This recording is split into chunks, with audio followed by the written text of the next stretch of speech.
যারা এ ধরনের কাজগুলো করে বা এটা করে, ওটা তাদের সম্পূর্ণই তাদের সেই ভিতরকার ইনার যে ফেসটা, সেটা বহিঃপ্রকাশ ঘটে আসলে।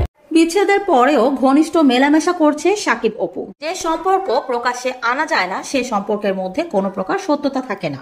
এক কথায় তাকে বলা হয় অবৈধ সম্পর্ক। সাকিব অপুর ঘনিষ্ঠ সম্পর্কে ঠিক এরকমই একটি মন্তব্য করেছেন শবনম বুবলী। মন্তব্য রয়েছে, সংসার জীবনে না হলেও বিচ্ছেদের পরে চুটিয়ে হানিমুন করছেন সাকিব অপু। বিস্তারিত জানতে সম্পূর্ণ ভিডিওটি না টেনে দেখুন। বুবলী তার ব্যক্তিগত জীবনে শাকিব খানকে হারিয়েছেন তৃতীয় ব্যক্তির উপস্থিতির কারণে। এ কথা তিনি নিজের মুখেই জানিয়েছেন। সেই ব্যক্তির নাম মুখে না আনলেও অপর দিকে বিভিন্নভাবে ইঙ্গিত করেছেন তিনি। কেননা লক্ষ্য করলেই দেখা যায় বেশ কিছুদিন ধরেই সাকিবের সঙ্গে ব্যক্তিগত সম্পর্কের নানা রকম গুঞ্জন চলছে সোশ্যাল মিডিয়াতে। মুখে কিছু প্রকাশ না করলেও তাদের দুজনের কাছাকাছি চলাচলের কারণে অনেকে ধরেই নিয়েছে তাদের মধ্যে আবারও নতুন করে সম্পর্ক গড়ে উঠছে।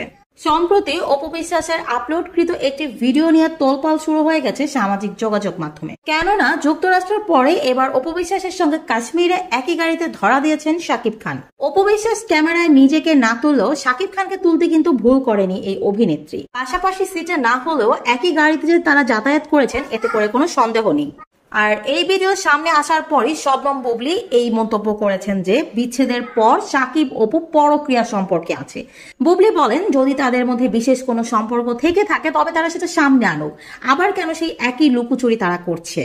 অতীতে যেরকম তারা লুকোচুরি করে বিভিন্ন মেয়েকে সাকিব খান তার প্রেমের জালে ফাঁসিয়েছে, সেই একই কাজের পুনরাবৃত্তি আবারও হচ্ছে।